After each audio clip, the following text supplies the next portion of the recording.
మన పార్లమెంట్ లో సుమారు 1,75,000 మెజారిటీ తోటి వైసీపీ పార్లమెంట్ సభ్యుడిని ఒక ఆయన గెలిపించారు. అలాగే 36,000 మెజారిటీ తోటి శాసనసభ్యులు కూడా గెలిపించడం జరిగింది. కానీ ఈ రోజు 5 సంవత్సరాలు అయిన తర్వాత వీళ్ళందరికీ టికెట్ కాకుండా వేరే వాళ్ళకి టికెట్ ఇచ్చారు.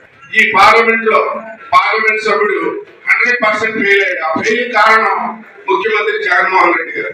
వీళ్ళకేమి విధులు కానీ ఢిల్లీ నుంచి గల్లీ దాకా కూడా ఒక్క 10 రూపాయలు కూడా ఇక్కడికి డెవలప్మెంట్ ఇవ్వలేదు.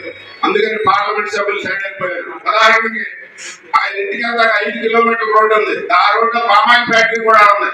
అసలు గోతులో నుంచి పైకి ఎక్కలేని పరిస్థితి, అంటే 3-4 కిలోమీటర్ల రోడ్డు కూడా వేసుకోలేని పరిస్థితి. అలాగే శాసనసభ్యులు ఎన్నో కాగితాలు పుచ్చుకుని ఎన్నో సార్లు ఇంటర్వ్యూకి వెళ్ళినా కానీ అక్కడ సీఎం ఇంటర్వ్యూ లేదు. ఒక్క గుంట పైన కొత్త రోడ్డు సంగతి దేవుడు ఎక్కడా కూడా చంద్రపూడి కాన్స్టిట్యున్సీ కానీ ఏలూరు పార్లమెంట్ కానీ ఆంధ్ర రాష్ట్రంలో కానీ ఒక గుంట కూడా పైన. ఇక్కడ శాసనసభ్యులు ఫెయిల్ అని పక్కన పెట్టాడు, సీఎం ఫెయిల్ అయినా అక్కడ పార్లమెంట్ సభ్యుల్ని పక్కన పెట్టారు. ఇది మనకు మంచి అవకాశం ప్రజల్లో చెప్పుకోవడానికి. కాబట్టి ఎన్నికలు ఎప్పుడు వచ్చినా గెలవడం మనమే. చంద్రబాబు నాయుడు గారి నాయకత్వం ఈ రాష్ట్రంలో ముఖ్యమంత్రి అవడం జరుగుతుంది. చంద్రబాబు గారి నాయకత్వం